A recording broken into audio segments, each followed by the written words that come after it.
Quand Elisabeth Borne en visite ce matin dans un supermarché d'Eure-et-Loir, eh bien, elle a été rattrapée sans surprise par la question des retraites. Une première ministre venue parler inflation et pouvoir d'achat qui a annoncé cette information importante. Le SMIC va augmenter d'un peu plus de 2% au 1er mai prochain, Barthélémy Philippe. Oui, le montant du SMIC va passer de 1353 euros à 1383 euros net par mois, une hausse de 30 euros.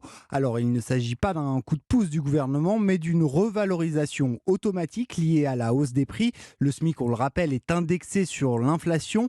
L'exécutif a avancé d'un mois l'augmentation qu'on attendait d'abord au 1er juin, car l'inflation, justement, a été plus forte que prévu en mars. En plus des traditionnelles revalorisations du 1er janvier, le salaire minimum a augmenté en octobre 2021, puis en mai et en août 2022. Là encore, pour tenir compte de l'inflation. Au total, en 2 ans, le SMIC a augmenté de 10%.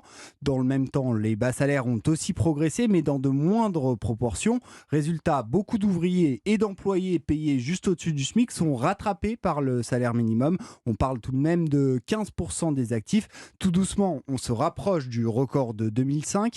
17% des salariés étaient alors payés au SMIC. Et c'est justement pour freiner ce phénomène que la première ministre Elisabeth Borne appelle les entreprises à un effort sur les petits salaires. Barthélémy Philippe.